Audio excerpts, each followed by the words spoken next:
Olá, meus queridos! A menos que você viva debaixo de uma pedra, deve ter visto quanto se fala sobre o fim da escala 6x1. E o assunto é tanto que já tá dando até briga.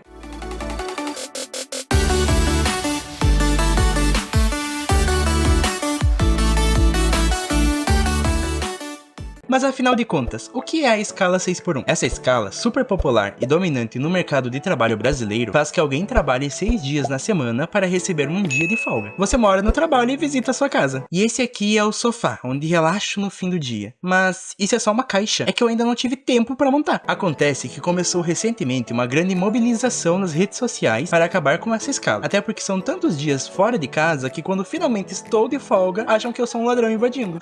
Finalmente em casa. Acho que alguém invadiu a casa do meu vizinho. Na verdade, pela cara de exaustão e o corpo caído, nem humano deve ser. A proposta de emenda à Constituição PEC, apresentada pela deputada federal Erika Hilton, pede que a jornada de trabalho no Brasil mude para 36 horas por semana. Um abaixo-assinado feito por um ex-balconista de farmácia já ganhou mais de 2 milhões de assinaturas a favor e quer mudar a escala para 5 dias trabalhados e 2 dias de folga, ou até 4 dias trabalhados e 3 dias de folga. Mais de 2 milhões de assinaturas pedindo uma escala melhor, mas no fundo a gente só quer uma semana de 3 dias.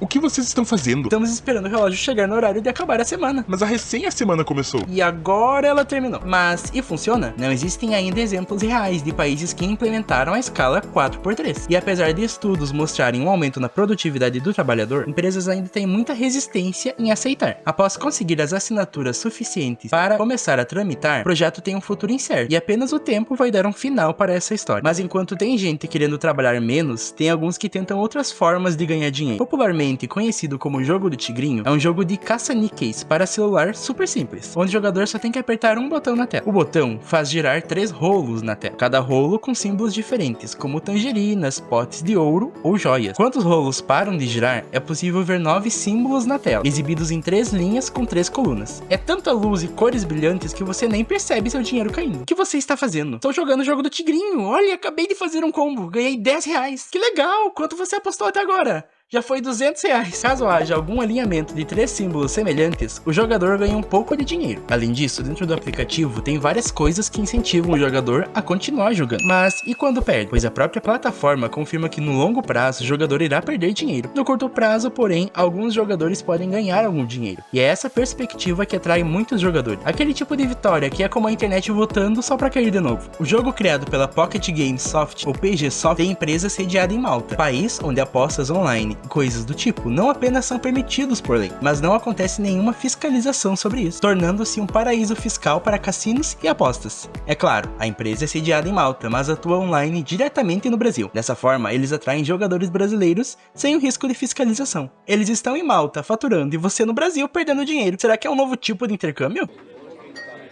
Senhor, aqui está a sua conta. Claro, vou pegar minha carteira ali no carro.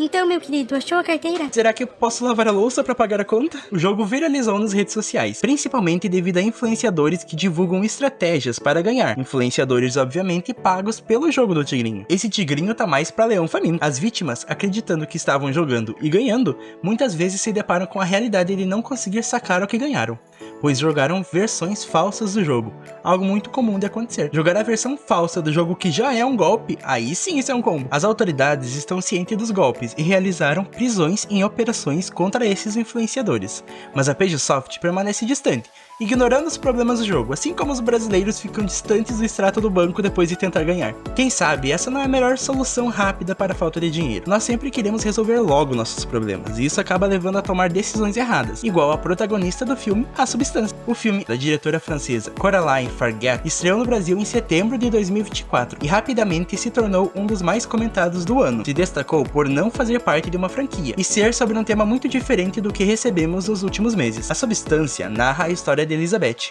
uma atriz que já foi muito famosa e bem-sucedida, mas que aos 50 anos se vê trocada por uma atriz mais jovem em seu trabalho como apresentadora de um programa de ginástica. Por causa disso, ela resolve usar algo chamado de A Substância, um produto que promete sua melhor versão de si mesma, mais jovem e bonita. Pelo visto, era a melhor versão de si mesma para dar pesadelos. Agora sim, aquele gatinho do trabalho vai me notar.